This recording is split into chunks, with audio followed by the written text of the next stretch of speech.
এই যে নসিহতগুলো করছি, যারা আনম্যারিড, তোমার জন্য এগুলো শোনার চেয়ে বেশি দামি। এই ডিসিশনটা এত এত গুরুত্বপূর্ণ যে জীবনে যদি এটাতে ভুল করে ফেলেন কখনো, সারাটা জীবন আপনাকে এই বোঝাটা তো। আর যারা পরিবারে এখনো ঢোকেন নাই, আপনারা এখনো সৌভাগ্যবান। এখন থেকে যদি আপনারা এই নসিহতগুলো মেনে চলতে পারেন, ইনশাল্লাহ আপনার পরিবারটা 8-10টা পরিবারের মতো হবে না ইনশাল্লাহ। রিজিকের ব্যবস্থাটাকে করে নেন, তারপরে ওদিকে যান। আপনার আপন ভাই হিসেবে আমি কথাগুলো বলছি, মনে করেন। এরপরে আপনি যখন বিয়ে করবেন, বললাম মেয়ের জাস্ট দিনদারিতা দেখবেন। হ্যাঁ, এর উপর যদি সৌন্দর্য থাকে আলহামদুলিল্লাহ, বংশ ভালো হয় আলহামদুলিল্লাহ, মেয়ের অর্থ সম্পদ আছে আলহামদুলিল্লাহ। যদি এগুলোর কোনোটাও না থাকে, দিনদারিতা থাকে, জাস্ট ওটাকে দেখেন, আর কিছু দেখার দরকার নেই, কিছু দেখার দরকার নেই।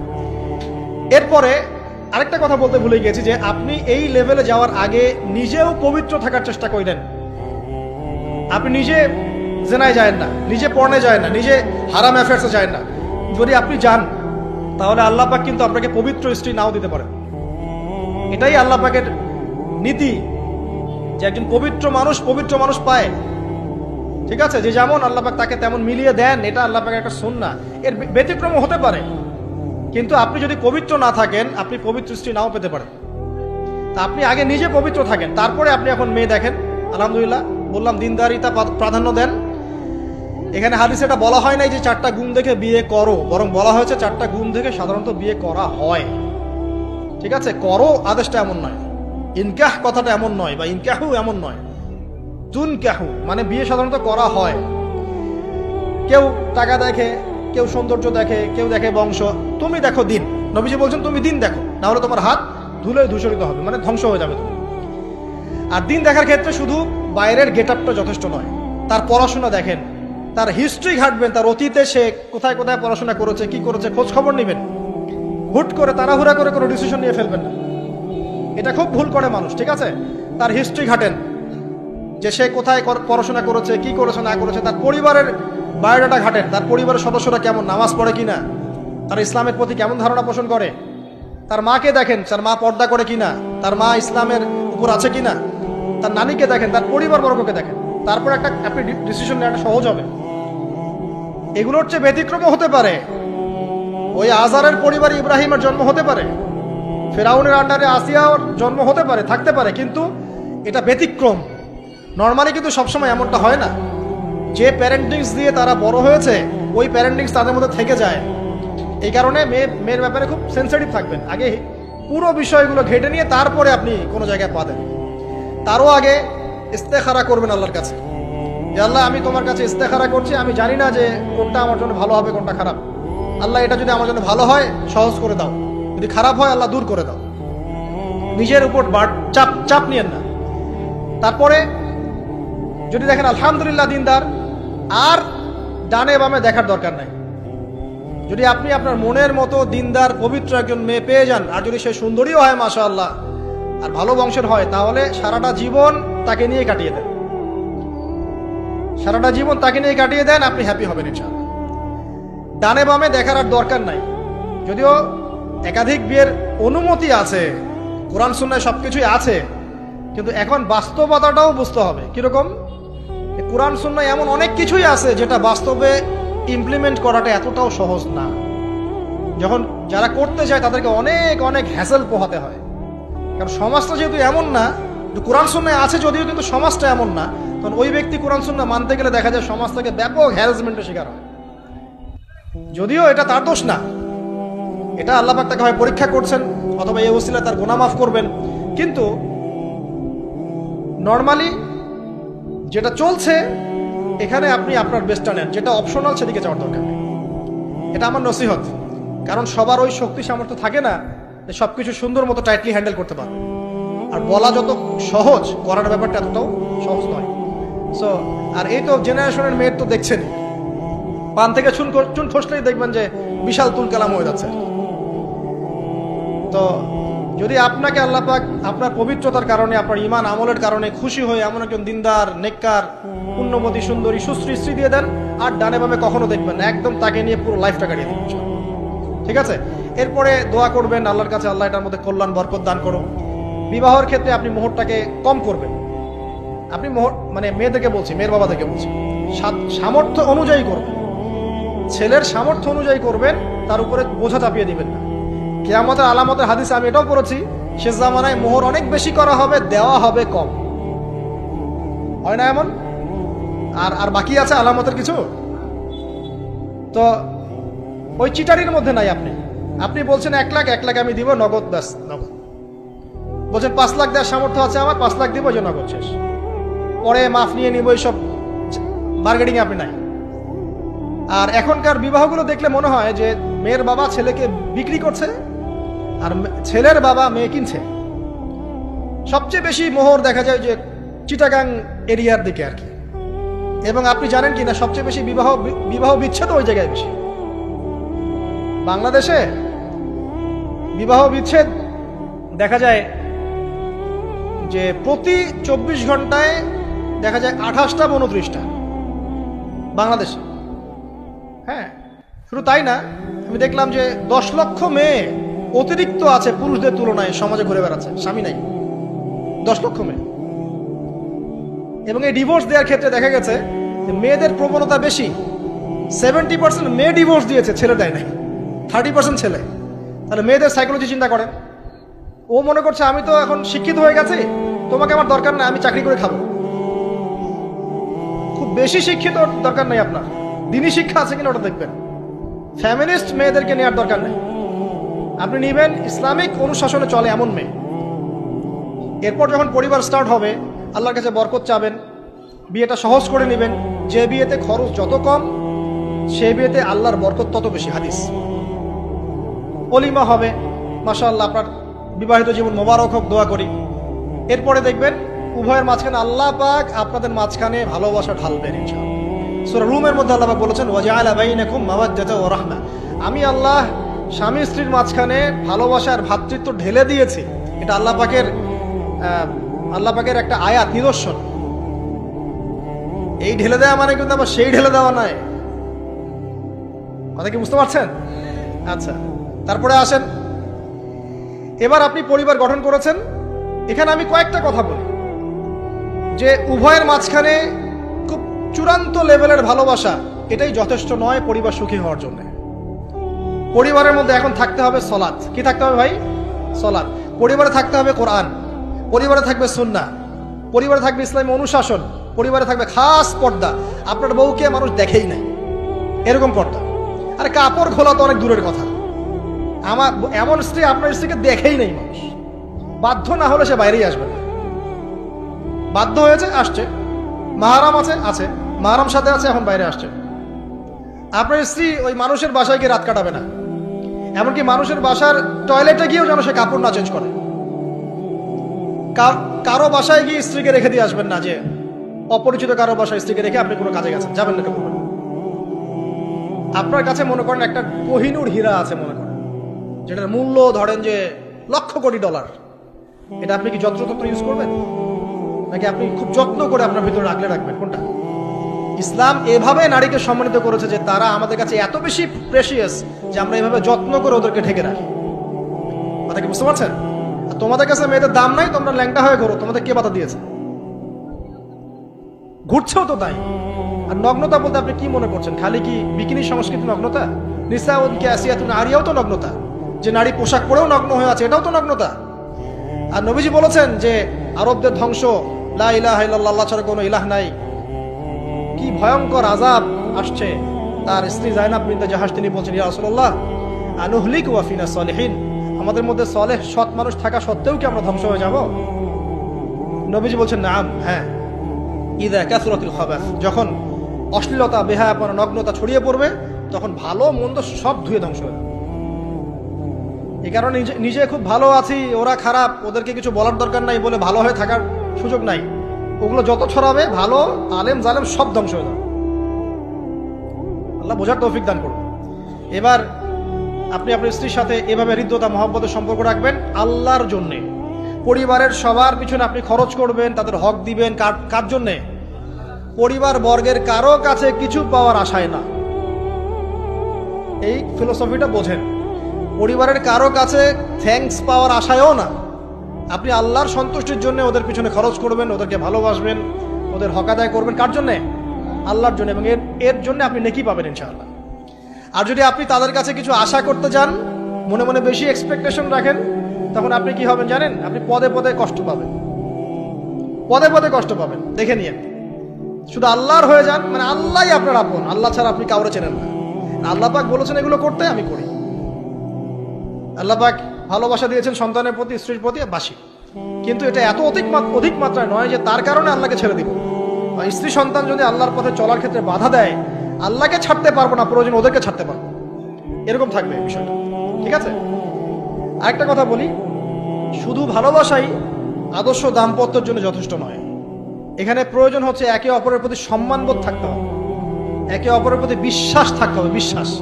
বিশ্বাস না থাকলে ওই পরিবারে শান্তি থাকে না। আপনি অনেক বড় আলেম, কিন্তু যদি আপনার স্ত্রী আপনাকে বিশ্বাস না করে, আপনি শান্তি পাবেন না।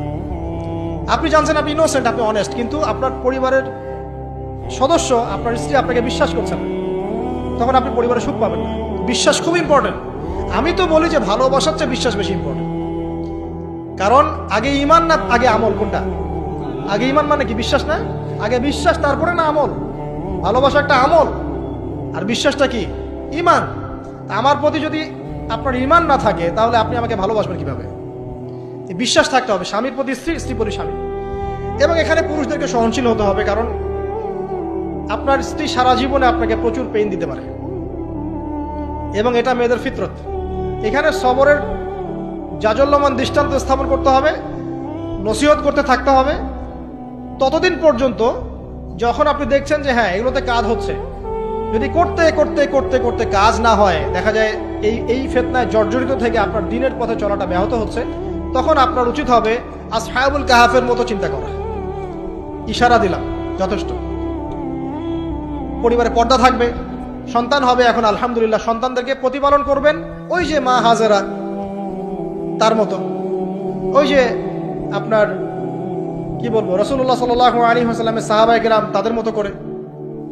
এমনকি আমাদের নবীজিকে তার চাচা, তার দাদারা যেভাবে লালন পালন করেছেন, ভালোবাসা দিয়ে, হৃদ্যতা দিয়ে, এভাবে সন্তানকে ভালোবাসবেন, সন্তানের কথাগুলো শুনবেন, বাচ্চাদেরকে মূল্যায়ন করবেন, বাচ্চারা কি খাবার খাচ্ছে খুব ভালো করে খেয়াল রাখবেন, বাচ্চা নেওয়ার সময় বা বাচ্চা নেওয়ার চেষ্টা করার সময় দোয়া পড়বেন, এবং সবসময় সেজদায় নামাজে দোয়া করবেন পরিবারের জন্য, বাচ্চাদের জন্য। আল্লাহ আমার পরিবারের উপর শান্তি দাও, বাচ্চাদেরকে ভালো মানুষ বানাও। রব্বানা হাব লানা মিন আজওয়াজিনা ওয়া যুররিয়াতিনা কুররাতা আ'য়ুন ওয়াজআলনা লিল মুত্তাকিনা ইমামা। এই দোয়া বেশি বেশি করবেন। রব্বি হাবলি মিনাস সালিহিন বেশি বেশি করবেন। আপনার একটা নেক সন্তান আগামীতে এই উম্মতের দায়িত্ব নিতে পারবে ইনশাআল্লাহ। হাজার হাজার গবাদি পশু দরকার আছে? একটা ইব্রাহিম, একটা ওমর, একটা খালিদ বিন ওয়ালিদ আপনি জন্ম দিয়ে দেখান, ওই একজনই যথেষ্ট ইনশাআল্লাহ। পারবেন না ইনশাআল্লাহ? সন্তানের কথা শুনতে হবে। প্যারেন্টিংস একটা বই আছে, বাজারে পাওয়া যায়, কিনে নেন। ওখানে প্যারেন্টিংসের অনেক টিপস আছে। সন্তান কি খাচ্ছে, কার সাথে মিশছে, কোন বন্ধুর সাথে খেলছে, আপনার কোন স্কুল কোন কলেজে পড়ছে, এগুলো খেয়াল রাখতে হবে। কোন ডিভাইস ইউজ করছে, বাসায় সন্তান কি পরিবেশ দেখে বড় হচ্ছে, পিতামাতার মধ্যে ভালোবাসা দেখে বড় হচ্ছে নাকি ঝগড়া দেখে দেখে বড় হচ্ছে, এটা খুব ইফেক্ট করে। সবচেয়ে বড় কথা, সন্তানকে পিছন থেকে আপনাকে বুস্ট আপ করতে হবে। আপনার সন্তানকে আল্লাহ পাক নির্দিষ্ট একটা প্রতিভা দিয়ে পাঠাবেন, হয় সে ভালো লিখতে পারবে, না হলে ভালো বলবে, না হলে ভালো খেলবে, না হলে কিছু একটা ভালো চিন্তা করবে, ভালো আর্ট করবে। ওর প্রতিভাকে ওর উপরে চাপিয়ে দিবেন না। ওর যে প্রতিভা আছে ওই প্রতিভা অনুযায়ী তাকে বেড়ে উঠতে দেন। হাতের আঙ্গুলগুলোকে জোর করে করে টেনে সোজা করার দরকার নাই, আঙ্গুল ভেঙে যেতে পারে। আঙ্গুলকে বাড়তে দেন। ওকে আল্লাহ পাক একটা রং দিয়েছে, একটা প্রতিভা দিয়েছে, ওকে বিকশিত হতে দেন। ওর গন্ধটা আমরা যেন পাই, ওর গন্ধ পরিস্ফুটিত হতে দেন। ওকে চাপ দিবেন না। এখনকার পরিবারে প্রচুর চাপ, দেখবেন যে সন্তানের পিতামাতারা চাপ দিতে দিতে সন্তান আত্মহত্যা করে ফেলছে, করছে না? রেজাল্ট খারাপ হলো, কি চাপ, কি করলি সারা জীবনে, এসএসসিতে এ প্লাস পাইতে পারলি না, বেচারা গলা লটকাইতে মরে গেল। কি হয়েছে? এসএসসিতে রেজাল্ট খারাপ হয়েছে তো কি হয়েছে? জীবনে এটাই সবকিছু? একটা না হয় দুর্ঘটনা ঘটে গেছে জীবনে, তাকে জীবনে নষ্ট হয়ে গেছে নাকি? পিতামাতার চাপের কারণে, এই যে চাকরি পাইস না, সারা জীবন ধরে খাওয়াইলাম পড়াইলাম, চাকরি করতে পারিস না, আমাদেরকে দেখতে পারিস না, চাপ দিতে দিতে বেচারা এখন মাদকের দিকে। পরিবারের চাপ নিতে পারে না, ওই যে মাদকের কাছে গিয়ে শান্তি খুঁজতেছে। তারপরে ওই যে পতিতালয়ে গিয়ে শান্তি খুঁজতেছে, গার্লফ্রেন্ডের কাছে শান্তি খুঁজতেছে। তো পরিবার থেকে চাপের এই সংস্কৃতি বন্ধ করতে হবে। পরিবারের সন্তানদেরও পিতামাতাকে চাপ দেওয়া উচিত নয়, পিতামাতার উচিত নয় সন্তানকে চাপ দেওয়া। বরং তার প্রতিভাটাকে ফাইন্ড আউট করে আপনি বিচক্ষণ বাবা হিসেবে আপনি দেখবেন যে তার প্রতিভা কোন দিকে আছে। সেদিকে আপনি তাকে নিয়ে যাবেন। আর যদি আপনি আল্লাহওয়ালা হন, দেখবেন ইনশাআল্লাহ তার প্রতিভা ইসলামের দিকেই থাকবে ইনশাআল্লাহ। ইমাম বুখারীর মায়ের কথা শোনেন নাই? তার মা সারাদিন কান্নাকাটি করে দোয়া করতো, আল্লাহ আমার ছেলেটাকে দিনের জন্য কবুল করো, আমার ছেলেটাকে দিনের জন্য কবুল করো। তার চোখের সমস্যা ছিল, তিনি চোখে ভালো করে দেখতে পারতেন না। মায়ের দোয়ার বদৌলতে আল্লাহ পাক তার চোখের সমস্যা দূর করে দিয়েছেন। এখন ইমাম বুখারী রাহিমাহুল্লাহর কিতাব সবাই পড়ছে না? একজন মায়ের তাড়না দেখেন, মা সন্তানের জন্য দোয়া করবে, আল্লাহ আমার সন্তানটাকে দিনের জন্য কবুল করো। বাবা দোয়া করবে, আল্লাহ আমার বাচ্চাটাকে দিনের জন্য কবুল করো।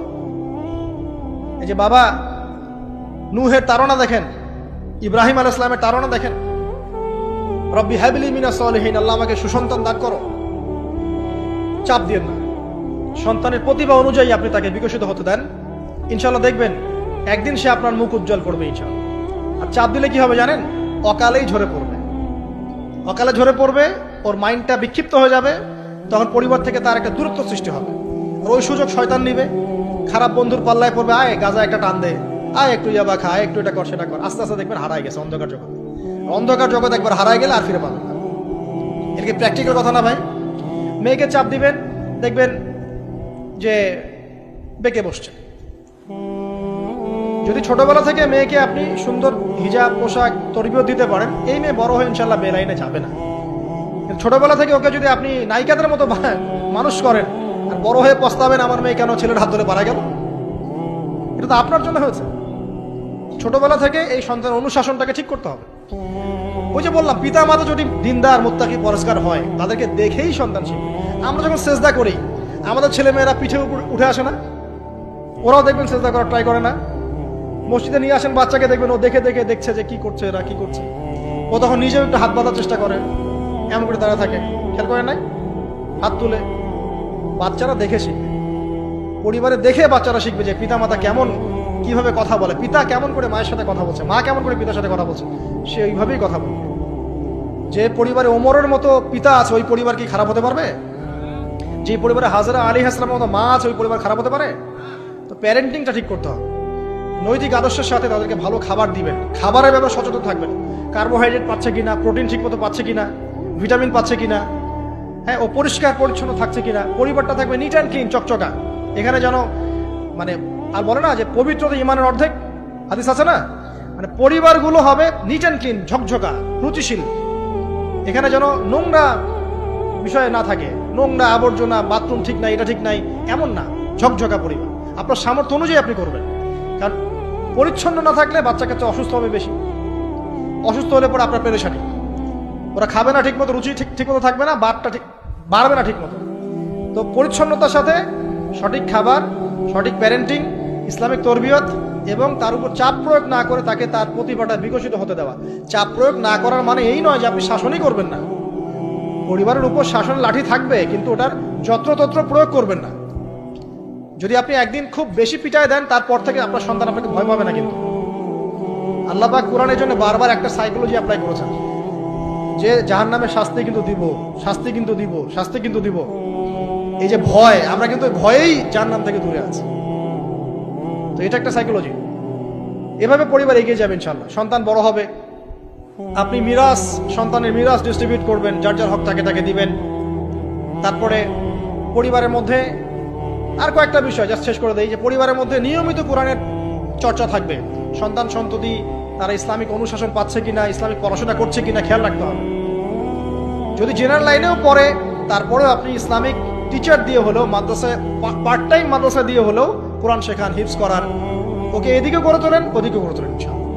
আমরা এমন প্রজন্ম যাচ্ছি না যারা এককেন্দ্রিক, আমরা যাচ্ছি এমন প্রজন্ম যারা কোরআন সুন্নাহকে হাতে নিয়ে ওয়ার্ল্ডকে ডিল করতে পারে, ওয়ার্ল্ডকে চ্যালেঞ্জ করতে পারে। এই চ্যালেঞ্জ করতে হলে আপনাকে সব ধরনের জ্ঞান অর্জন করতে হবে। খেয়াল রাখেন, পরিবারে যেন ফ্রি মিক্সিংটা না আসে, পরিবারে যেন এই যে নারী পুরুষের অবাধ মেলামেশা না আসে। বেশিরভাগ ধর্ষণ হয়েছে বাংলাদেশে কাছের মানুষদেরকে দিয়ে, চাচার মাধ্যমে, মামার মাধ্যমে, কাজিনের মাধ্যমে, খালাতো ভাইয়ের মাধ্যমে, ফুফাতো ভাইয়ের মাধ্যমে, কাছের মানুষদের দ্বারা বেশি রেপ হয়েছে বাংলাদেশে। জরিপ পরিসংখ্যান দেখেন। অতএব ইসলাম যে বলেছে পর্দার বিষয়, এটা এমনি এমনি বলে নাই। ও কাজিন হয়, ওর সামনে এত ইয়া করার কি আছে, এইসব কনসেপ্ট চলবে না। পর্দাটা একদম ম্যান্ডেটরি। পরিবারের সালাম, পর্দা, অনুশাসন, এটা ম্যান্ডেটরি বিষয়। না খেয়ে মরে যান, তাও পর্দা ছাড়া যাবে না। মানে বিষয়টা এমন স্ট্রিক্টলি নিতে হবে, যদিও বা বাধ্যগত অবস্থায় আল্লাহ পাক আপনাকে ছাড় দিয়েছেন, কিন্তু আপনাকে এইভাবে শক্তভাবে ধরতে হবে। আল্লাহ পাক তৌফিক দান করুন। এর পাশাপাশি কিছু বিষয় বলবো যেগুলো মোটেই পরিবারে ঢোকানো যাবে না, এটা বলে শেষ করছি 2 মিনিট। 1, পরিবারের শিরক ঢোকানো যাবে না। শিরক কি কি কত প্রকার, এটার জন্য কিতাবুত তাওহীদ নামে একটা বই আছে, পড়েন ইনশাআল্লাহ পারবেন। পরিবারে বেদাতি আমল ঢোকানো যাবে না। 2, 3, পরিবারে হারাম রিজিক ঢুকানো। পরিবারে হারাম রিজিক ঢুকবে, ওই হারাম রিজিকের মানে টাকা দিয়ে আপনার রক্ত মাংস তৈরি হবে, এই রক্ত মাংস কিন্তু আল্লাহর অনুগত হবে না, ইল্লা মাশাআল্লাহ। হারাম রিজিক থেকে দূরে থাকতে হবে। পরিবারের মধ্যে ক্রন্দল যেন না থাকে, এই চেষ্টাটা আপনাকে করতে হবে। বললাম তো, এটা অ্যাভয়েড করার জন্য আপনি আল্লাহর হয়ে যান, নসিহত করেন, হাজার নসিহত করেও যদি কাজ না হয়, আপনি নিজে আসহাবুল কাহাফ হয়ে যান, তাও ভালো। পরিবারের মধ্যে অপসংস্কৃতি যেন না ঢোকে, পরিবারের মধ্যে অশ্লীলতা যেন না ঢোকে। পরিবারে এখনকার চলমান যে ফিতনাগুলো চলছে, এই যে ডিভাইসের মাধ্যমে, গেমিং এর মাধ্যমে, এই যে আপনি বলেন পাবজি টাবজি, ফ্রি ফায়ার, হাবিজাবি, হ্যাঁ, ইন্টারনেট সেকশনের যে নগ্নতা, তারপরে অনলাইনে যে জুয়া ঢুকেছে, লুডু ঢুকেছে, কত কি ঢুকেছে, আমি আসলে এগুলো শুনেছি, আমি দেখিনি এগুলো কিছু, আমি যা শুনি এগুলো। এই যে বিষয়গুলো, সেগুলো আপনার পরিবারের নৈতিক মূল্যবোধটাকে নষ্ট করে ফেলবে। বিনোদন যদি পেতেই হয়, তাহলে বিনোদন, কায়িক বিনোদন নেন। পরিবারের সন্তানদেরকে বা আমাদের সদস্যদেরকে জিম করতে বলেন, খেলাধুলা করতে বলেন, ফুটবল খেলুক, ক্রিকেট খেলুক প্রয়োজনে। যদি গান শুনতে চান, ইসলামিক নাশিদ শোনেন, ঠিক আছে, কৌতুক চান, ইসলামিক রসিকতা করেন, ঘোরেন, প্রয়োজনে পরিবার বর্গকে নিয়ে ঘুরেন, দেশটা ঘুরে আসেন, ট্রাভেল করেন, ঘোরেন, আল্লাহর নিদর্শন দেখেন, এটাও তো এন্টারটেইনমেন্ট নাকি? পরিবারকে সময় দেন, পরিবারকে সময় দিয়ে আপনি এই যে প্রাকৃতিক বিনোদনের দিকে চলে যান, ডিভাইস কেন্দ্রিক বিনোদনের দিকে যায় না। নাহলে হবে কি, মাথাটা ওই ডিভাইস কেন্দ্রিক হয়ে যাবে, অস্থির, এবং এই মাথার মধ্যে আর কোরআন সুন্নাহর সঠিক জ্ঞানটা ঢুকবে না। তো এই কাজগুলো যদি আমরা না করি, ইনশাআল্লাহ পরিবার ভালো হবে। আল্লাহ রাব্বুল আলামিন আমাদের সবাইকে আদর্শ ইসলামিক পরিবার গড়ে তোলার তৌফিক দান করুন, আমিন।